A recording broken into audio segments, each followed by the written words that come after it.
For 3rd, 2025 Kearney Board of Aldermen meeting. Call the meeting to order. Please stand for the Pledge of Allegiance.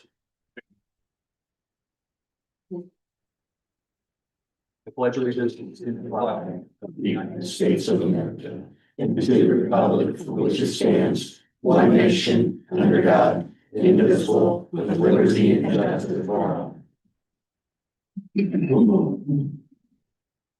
Sunday, have you had a chance to take roll? I have taken roll. Everyone is present. You have the. Thank you. We'll move on to the next item under the agenda, public hearings and new employee introductions. The first item this evening is a public hearing to receive public comments on a proposed text amendment to the zoning regulations amending section 405050 pertaining to violations of the zoning regulations and enforcement of the same. If you wish to speak for or against the proposed text amendment changes to section 405050, have you come forward to the podium, state your name and address for the record. See nobody move. Ryan, I don't believe we have anybody online wishing to speak. I will close the floor for public comments and input on that item. Next item is a public hearing to receive public comments on a proposed text amendment to the zoning regulation amending section 405595 pertaining to criteria allowing the use of sidewalks by businesses in the central business district overlay district for merchandise display. Same process if you wish to speak for or against the proposed text amendment to the zoning regulation amending section 405595. Have you move forward to the podium, state your name and address for the record. Floor is open for public comment and input. See nobody move, I will close the floor. Last public hearing this evening is a public hearing to receive public comments on a conditional use permit application made by the Towers LLC and Vertical Bridge RE LLC, represented by Primary Network Solutions LLC, to allow a proposed telecommunications tower on property zoned RPR Rural Residential Plan District at 13400 Jesse James Farm Road, owned by Jason and Rebecca Parks. If you wish to speak for or against the proposed conditional use permit, have you move forward to the podium and state your name and address for the record. Floor is open for public comment and input. Seeing nobody move, I will close the floor. Last item this evening under public hearing and new employee introductions is our new employee introductions. I believe we have 2 new employees here this evening, and I will turn it over to Shelley and Julie for those introductions. Okay. So, thank you, Mayor. First, we have, like you just mentioned, 2 new employees. We have, the first one is Blaine Connor. Blaine. I see Blaine has on the right hat too, so that's a start. Blaine is a Kearney resident. He's lived here 5 years, grew up in the Liberty area. He came to us with his Class A and he's OSHA certified. Great. And he has some operator experience. So he's working as a transportation maintenance worker down at our street crew. So. Welcome, Blaine. Yes. Next we have Beck. I knew I was going to say Savatra. I just read it wrong. Okay, Savatra. He comes to us. He lives up in the Holt area. He is working down at our wastewater treatment plant as a wastewater maintenance worker. He just started with us last week. He had already just mentioned something that it is sometimes some dirty work, but he says really important work. So I could tell he's excited to be with us as well. So nice to meet you. And Zach. Well, Zach, thank you for your service to our country, sir, and welcome to the city of Kearney. We're glad you're here. Glad to be here. Thank you. Gentlemen, I'm sure you have families or other things. You're welcome to excuse yourself for the rest of the evening. Now would be a good time to do that, or you can stay for the entirety of the meeting. It's totally up to you. Yep. Great. Next item is open public comments. Are there any residents that would wish to address the board this evening under open public comments? Move on to the consent agenda. Does anybody on the board have any questions or items of discussion on the consent agenda this evening? Seeing none, if we can entertain a motion to approve the consent agenda as presented. So moved. I'll second. All in favor? Aye. Opposed? Consent agenda is passed as presented. First item under ordinances this evening is a motion approving bill number 53, 2025, presented by David Pavlich, our Community Development Director, an ordinance amending section 405050, enforcement and violations of the Code of Ordinances of the City of Kearney, Missouri. David? So this ordinance is to clarify the language we have in our zoning ordinance pertaining to violations. We want to match state statutes. This was prepared by the city attorney and approved by the city attorney. Planning and Zoning Commission recommended approval. Alderman Lehman, our P and Z liaison, do you have anything to add from the P and Z meeting? No, there was very little discussion on it, and like our community development director said, passed unanimously 4-0. Great. Any questions from the board? All right, if we could read the proposed ordinance on the first reading by title only, please. An ordinance amending section 405.050, enforcement and violations of the Code of Ordinances of the City of Kearney, Missouri. Move to approve on first reading. I'll second. All in favor? Aye. Oppose? Second reading by title only. An ordinance amending section 405.050, enforcement and violations of the Code of Ordinances of the City of Kearney, Missouri. I'll approve on second read. I'll second. Pull the board, please. Alderman Holt, Aye. Alderman Lehman, Aye. Alderwoman Spencer, Aye. Alderman King. Vote is unanimous and the ordinance is approved on the second reading. Next item this evening is a motion approving bill number 54, 2025, presented by David Pavlich, our Community Development Director. An ordinance amending section 405-595, special regulations D, outdoor storage and merchandise display of the Code of Ordinances of the City of Kearney, Missouri. David? Yes, so this ordinance pertains to the area of our downtown, our CBD district in downtown. So Grove Street, along Washington Street from Grove Street over to what people call Beer Creek. We have some wide sidewalks in front of the businesses. And our code actually says that business can't use a sidewalk for display of merchandise. And we want to be a little more business friendly. We do see some outdoor displays. They're small, they stay out of the way. So we want to establish some criteria for that. Criteria includes making sure that we have a safe ADA path that's wide enough for people to pass back and forth along the sidewalk. Merchandise is brought in overnight, so it doesn't stay outside overnight, get stolen or weather, be affected by the weather. I mean, and then also to keep clear around doors so people can go in and out of other businesses. Planning and Zoning recommended approval. Alderman Lehman, do you have anything to add to that? Again, there was very little to no discussion on it, and again, it passed 4-0. Great. Any questions from the board on the proposed ordinance? We could read the proposed ordinance first reading by title only, please. An ordinance amending section 405.595, special regulations D, outdoor storage and merchandise display of the Code of Ordinances of the City of Kearney, Missouri. Motion to approve. Second. All in favor? Aye. Oppose? Second reading by title only, please. An ordinance amending section 405.595, special regulations D, outdoor storage and merchandise display of the Code of Ordinances of the City of Kearney, Missouri. Make a motion on second read. I'll second. Pull the board, please. Alderman Lehman, Aye. Alderwoman Spencer, Aye. Alderman King, Aye. Alderman Holt. Aye. Vote is unanimous and the ordinance passes on the second reading. Next item is a motion approving bill number 55, 2025, presented by David Pavlich, our Community Development Director. An ordinance granting a conditional use permit for a telecommunication facility at 13400 Jesse James Farm Road in the Rural Residential Plan District. David? Yeah, so as Mayor mentioned, this proposal is for a new telecommunications tower to serve the southern part of the city. We've actually had people looking to add an additional tower on the south side of town for several years now. It's just, they've had a hard time finding a location. Proposed location is along the west side of Nation Road, almost by the Fishing River. 13400 is the address of the property. It's rural residential property.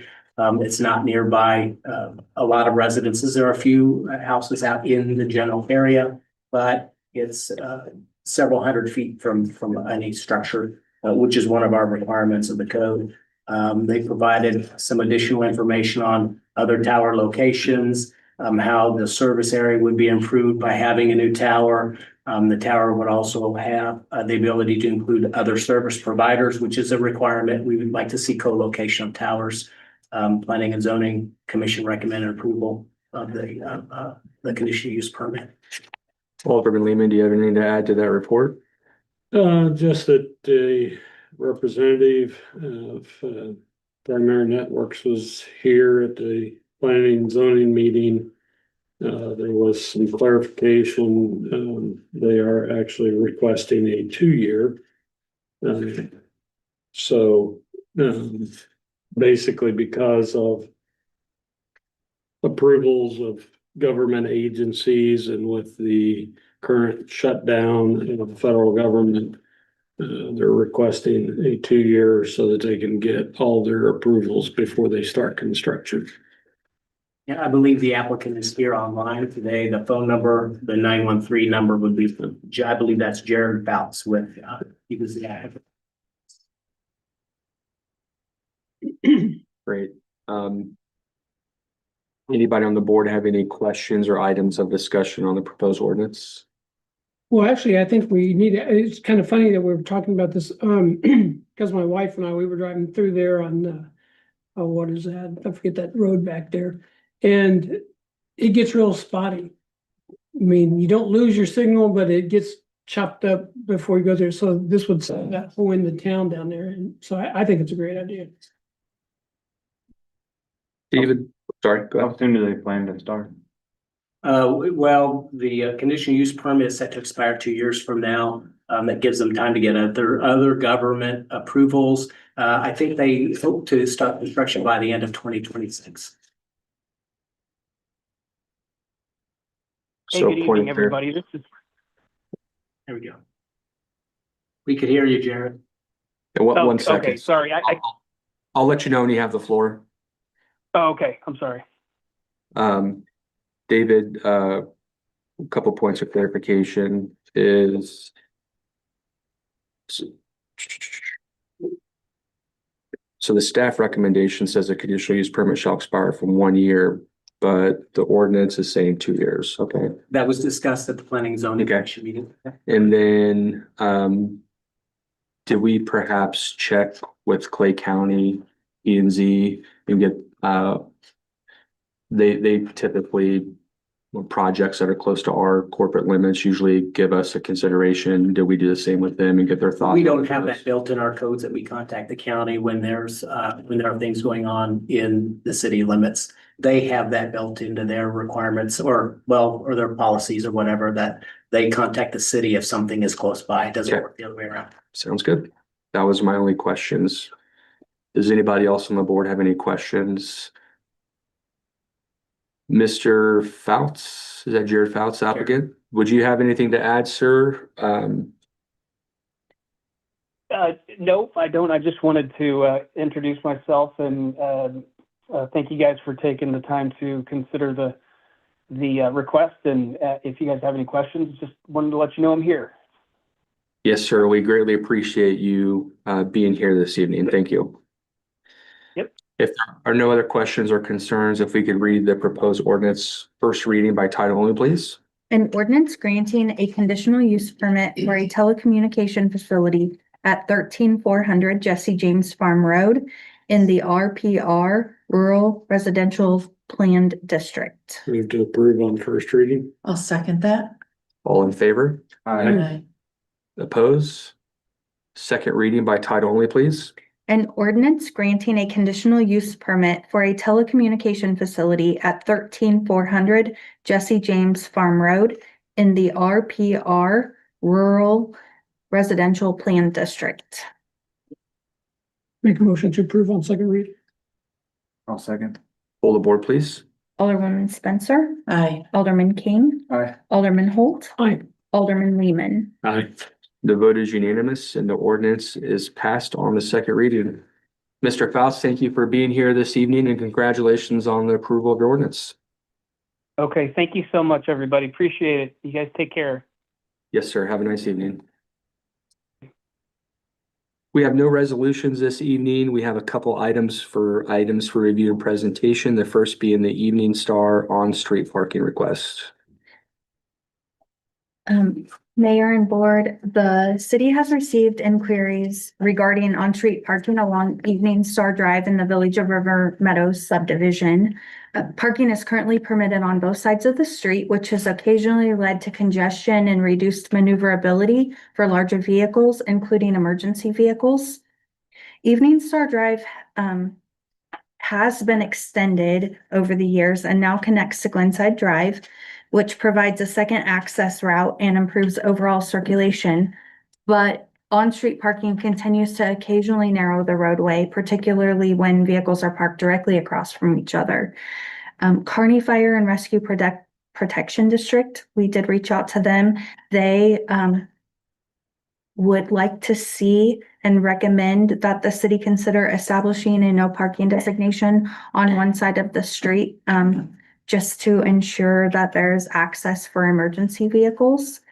And staff would be happy to bring back an ordinance if the board so desires.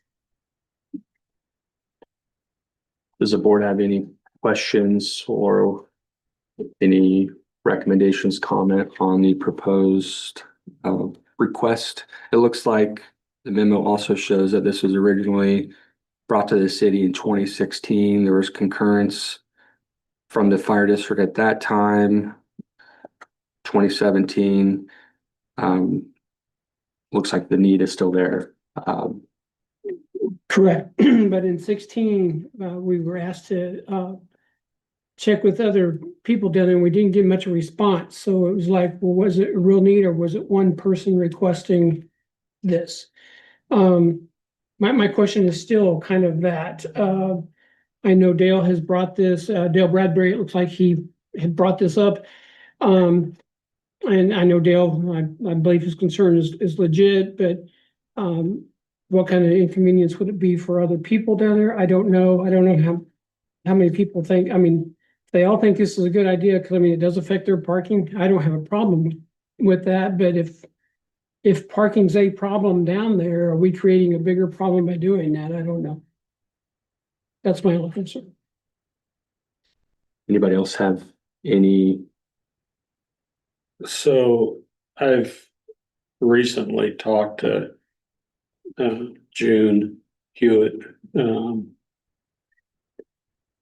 and yes, if I remember right, Evening Star Drive was designed and built to be a narrower street.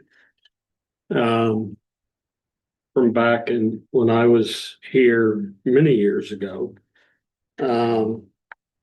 My concern is, are we opening up for other requests for no parking to be established anywhere else in town? That would be my biggest concern is, are we going to start spot kind of like spot zoning and okay, so you could name any street, and there are streets that are more heavily traveled than this street. So my concern is, are we opening this up so that we're going to get a bunch of requests from other people in town? I've been down through Evening Star. I can see how, if there are people parked on both sides, that it would be incredibly difficult, in my opinion, for the fire department to get down there. Jeff, have you guys been down there recently to look at this again? No, not, I mean, as far as as far as if there was vehicles parked on the street or, Yeah, and with the fire trucks, are they able to get down through there if they're parked on both sides? Yeah. Okay, how about on one side? one side they can pass, but yeah, if there's vehicles parked side, on the south side and the north side, it would be impossible for us to get a fire truck through there. Okay. Oh, we certainly want our fire protection to be able to access whatever they need down there, but I also can see where if all of these people are already parking there, where do they go? Where do they park at if we tell them that in front of their home is no longer their area to park in? So that's a tough call. I see it both ways. It's just an overall bad design. The driveways Yeah, are it is. one car. I will say that my HOA, we are only supposed to park in the street. That's a guess. We always park in the garage and occasionally in our driveway. But, I don't know if they have an HOA or if that is even something that they could do. Well, they to don't. stay in their driveways and their garages. But like I said, those were built with a one lane That's right. down there. So like your house, you got two, you can put two in your drive. They can't. That's why I was like, it depends on, I mean, I'm okay, but if this is gonna cause a major problem down there, which it could, because the driveways are single laned on there. If you got two drivers, one guy's going to work, are you constantly shuffling cars if you gotta stack them in the drive? So I think, yes, it was poorly designed when it was, the road being too narrow.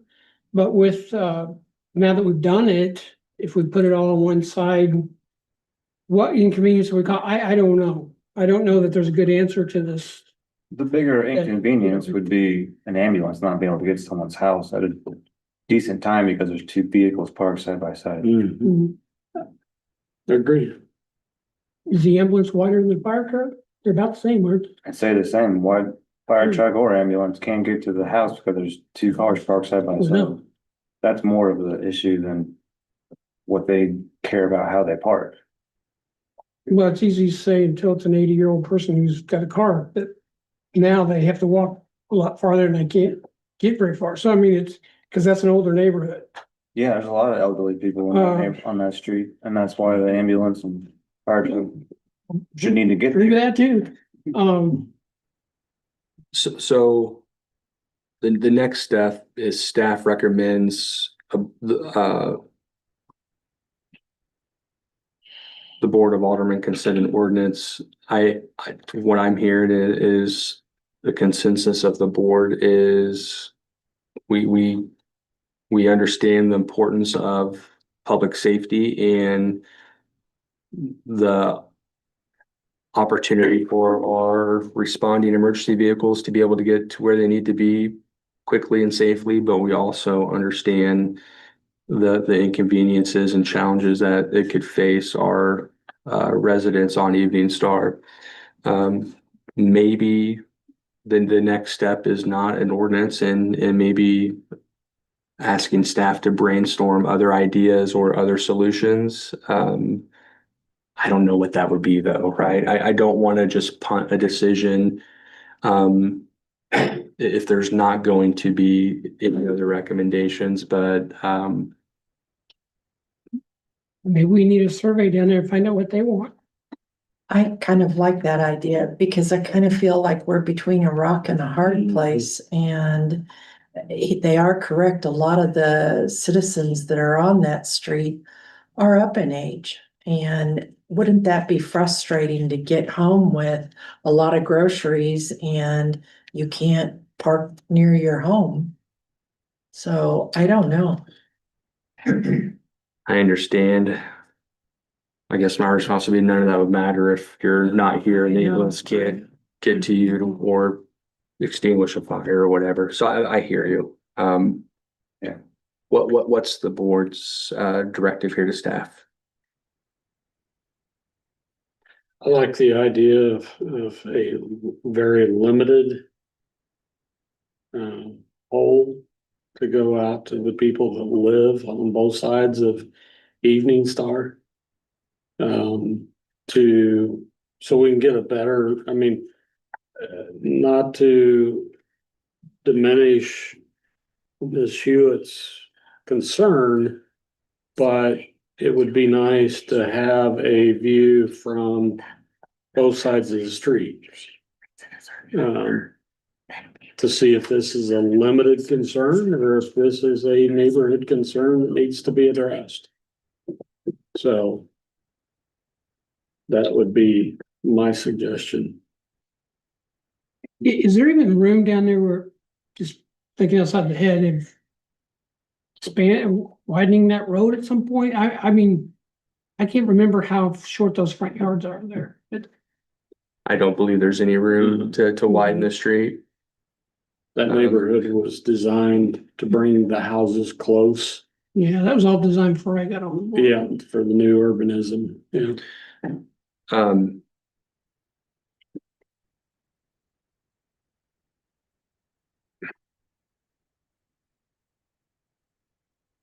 Mrs. Hewitt, I know she's contacted all of us as of recent as well, sharing her concerns with the street width and inability for emergency vehicles to access homes. Maybe the next logical step would be to see if Mrs. Hewitt could work with her neighbors in the street and see if she could organize a petition or provide back to staff some feedback and as soon as, I guess maybe the step is to have staff contact Mrs. Hewitt and see if she'd be willing to assist gathering some information, some feedback from our neighbors on the Evening Star, and then we could address and go from there.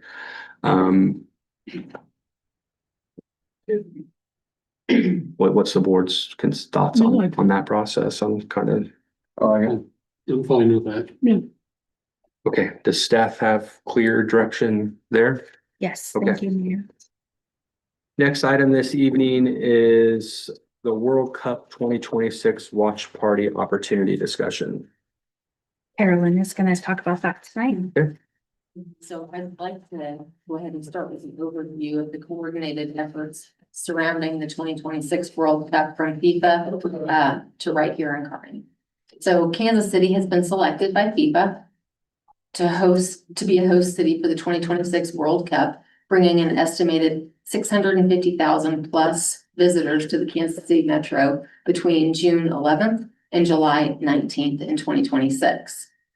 The KC 2026 host committee has recently unveiled their plans for the World Cup Fan Fest at the National World War I Memorial. KC 2026 is also responsible for regional matches, logistics, and park and ride services. Meanwhile, Clay County Tourism and Platte County Tourism recognized a unique opportunity to the Northland and partnered from there in creating Go North Kansas City. It's a brand focused on showcasing the Northland as a destination to regional, national, and international visitors and driving economic impact to our local communities. On July 7th, the Board of Aldermen approved a joint marketing and website development cooperation agreement between the City of Kearney and Clay Platte Tourism to support this regional effort. Locally, the city's working closely with the Kearney Chamber of Commerce. The chamber has shifted its monthly tourism meetings to be fully World Cup focused through the event. These meetings coordinate planning, branding, community and business engagement, and visitor experience to name a few topics. Multiple city department representatives now attend these meetings to ensure unified messaging and aligned logistics. This partnership ensures that Kearney is prepared, visible, and welcoming to all visitors. Go North Kansas City is championing a Northland traveling watch party that will consist of 7 total watch parties in the Northland. There will be unified branding with all 7 watch parties, and all parties will have the same traveling regional mural art activation to enhance visibility and increase fan engagement. A tentative schedule of the Go North KC watch party dates and locations is at your dais, which includes Kearney on Friday, June 19th at Jesse James Park, which is a US match.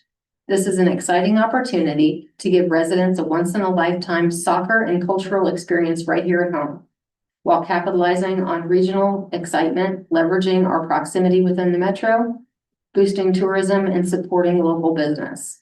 Cities in the Northland to host watch parties include Liberty, Kearney, Gladstone, Kansas City, Riverside, and North Kansas City.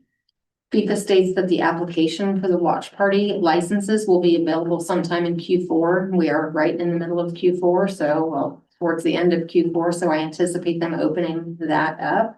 And once that portal opens, staff plans to apply for the watch party under Jesse James Park. If you guys are okay If with you're it. okay with it. Any concerns? I'll tell you, I am super excited for the possibility of hosting a watch party. This is the biggest sporting event that's going to be right in our backyard. So I know you, Colleen, and a handful of other staffers have worked hard and attended a lot of meetings preparing for a busy couple months in Kansas City coming up. Does the board have any other questions or concerns or feedback for staff here? I would assume that this was gonna be at the amphitheater. It's Jesse gonna be James Park? Jesse James Amphitheater, yes, The big screen that comes down. correct. We're working with the other cities. We're gonna be working together, maybe sharing some opportunities, sharing some costs and expenses, and, working with the economies of scale in that way. So, but we have the one that we have, and then North Kansas City has one that if the match is a daylight game, we'll be able to be better viewed. Now is FIFA gonna let us charge for entry to offset our costs? You cannot charge, No, that's Yeah, not just allowed. and we cannot mention the name FIFA, and we can't mention the name World Cup in any of our, it's, Alright. they're very, Yeah. they hold everything very close to the chest, so, yeah. There are some very stringent guidelines, and being with Clay County Tourism and having watched and sat through all this for the last year and some, it's very exciting. And the FIFA representatives are very much, they say that history is the big thing that these people will be doing when they are not there. And we have the top destination that they're all already talking about, and that's Jesse James. They think he's part of the Wild West, and we're not going to correct them. So, Well, Jesse played some. yeah. Yeah. So, yeah, this is a great opportunity for Kearney. A lot of the travelers, that most of them European, and that attend these events, I mean, they come in vacation for the whole event. So, yeah, super excited for all the tourism dollars and what it's going to mean for our local economy. So, I'm going to take that as the board is going to provide a consensus that we're okay with staff still spending time and supporting this event. I know you're not asking for us to get in the weeds. My only concern with this, and I shared briefly with our city administrator at our meeting last week, that our 101, that I am just a little concerned with taxing our law enforcement and making sure we have adequate security and all those things. But I trust that you and staff will work together and figure all that out. So keep us posted, and I hope we can weigh in the watch party. I have nothing under mayor's communications. We'll move on to city administrator report. The only thing I have is that the next board meeting will be on November 17th, at 6:30. We'll move on to alderman discussion. Alderman King, I have nothing tonight. Alderman Spencer. Speaking of Wild West, I thought I would note that Robert Carradine from Long Riders was in town last week, out visiting the James Farm, and he signed the poster that's there in the theater. Cool. Alderman Holt. I didn't know where we were at on seeing what we can do about e-bikes and stuff on our walking trails. I brought that up before, but I didn't know, are we looking into an ordinance resolution, something to maybe make it a little safer? Because I mean, it seems like every week I'm seeing another bike, it's getting like real popular for them, and it's putting some walkers in danger. Well, I'll tell you this evening on my quick ride home to let my dogs out before I had to come here from work. At our new crosswalk at Meadowbrook, I would assume they were younger than 16 kids on electric scooters just flew right out in front of my car. What I will tell you is we currently have an ordinance on the books that's been on the books for quite some time that does not allow anybody under the age of 16 and without valid insurance operate a motorized vehicle on our streets legally. Nobody can operate motorized vehicles or scooters on our sidewalks. In order to operate a motorized vehicle on our street, you have to be 16 and have a valid insurance. Like I said, that ordinance has been on our books for years. So I'm not certain that we need to update. I know that our police department has increased, since your request, Dan, has increased patrol and working. Chief, if I could hand it over to you and if you could share kind of what you guys are doing there. Thank you, Mayor. After the meeting that we had a couple weeks ago, I think, I can't remember exactly. I went back and sat down and had an educational session with all the police officers. We'd already been talking about it. We knew this was coming. And what we've done is we've stepped up our enforcement efforts. But I didn't want to come down like really hard on kids and scare them necessarily. So what we're doing is we're taking a kind of a proactive approach. Anytime that we contact any under 16, as the mayor said, the parameters are pretty well set by our ordinances that we already have in place. So if they are under 16 and riding an electric bicycle on a sidewalk, the trails, or they oftentimes drive it down right down the middle of the street. Or if it's a motorized mini bike or something like that, we see some of them as well. We're making enforcement contacts. We're stopping them, telling them what the laws are. And then we go to the parents and the parents, we contact them. We have a one-on-one meeting with them and to kind of share information with them. We've had a number of parents that kind of question that. But I explained to them, I'd rather have a one-on-one meeting with you in this regard to educate you about the laws. And frankly, now you're responsible to make sure that your child doesn't do this because you know it's against the law, and it's also against the law to allow them to do it now. And so we're documenting all these things. We haven't arrested anybody at this point. We're kind of community outreach at this point. I take it back, but there was one 14-year-old that thought it was a great idea to every single night ride his really loud ATV down his street in his neighborhood at 2 o'clock in the morning. And I think that that dad did get a ticket because I believe that it wasn't our first contact with him. It's a pretty good, well-received message that we're sending. I think that we can point to the news media and see these tragedies that have happened in other jurisdictions and in other towns around Kansas City where these kids have gotten killed riding these electric bikes in and out of traffic and that sort of thing. And that's my focus. I don't want to see anybody get hurt. I don't want to see any parents have to go through that. And if our guys know that this is our kind of our plan going forward, and we're going to continue doing that. my intent was to gather as many statistics as we can, but in a 4-week period of time, and I apologize, I didn't bring those numbers with me.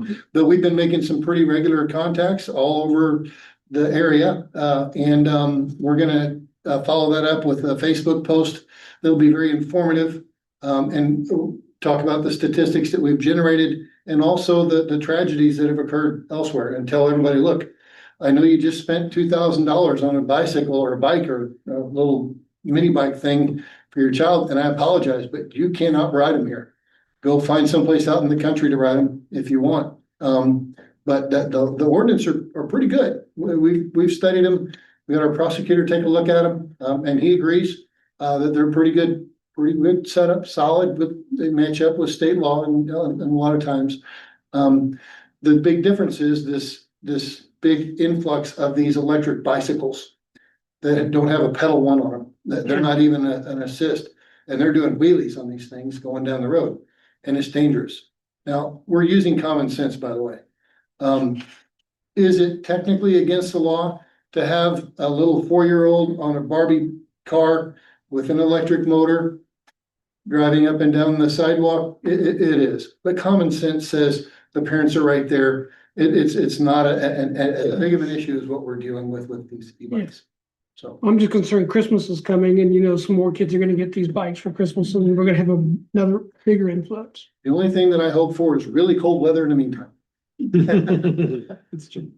Chief, I appreciate you and your team's work there. Appreciate the update on your enforcement efforts, and I'm a big fan of you and your staff having discretion and trust that you guys will continue to use that discretion and make sure that our kiddos and community are safe. Thank you, sir. Anything else, sir? All right, and Alderman Lehman. I just wanted to make sure that staff and the community knew that last week, we had a movie crew in town. They were filming an episode of the McBee Dynasty.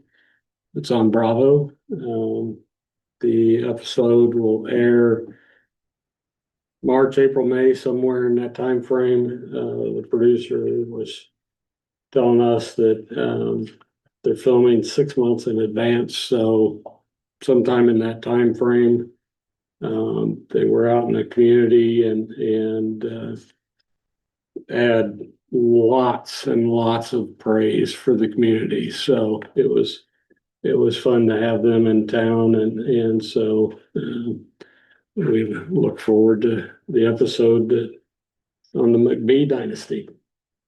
Great. That concludes Alderman discussion. We do have an executive session noticed up this evening, a closed session per RSMO 610-021, subsection 1 for legal actions or litigation involving a public governmental body and any confidential or privileged communication between a public governmental body or its representatives and its attorneys. RSMO 610-021, subsection 2, leasing, purchase of sale of real estate by a public governmental body where public knowledge of the transaction might adversely affect the legal consideration therefore, and RSMO 610-021, subsection 12, to discuss matters pertaining to negotiated contracts, and 13 for individually identifiable personnel records, performance ratings, or records pertaining to employees or applicants for employment. And reminder, our meeting will be adjourned from here on. If we can consider a motion to enter into executive session. So moved. Second that. Roll call vote, please. Alderman King. Aye. Alderman Holt. Aye. Alderman Lehman. Aye. Alderwoman Spencer. Aye. Vote is unanimous. Everybody have a good evening. Thank you. I will ask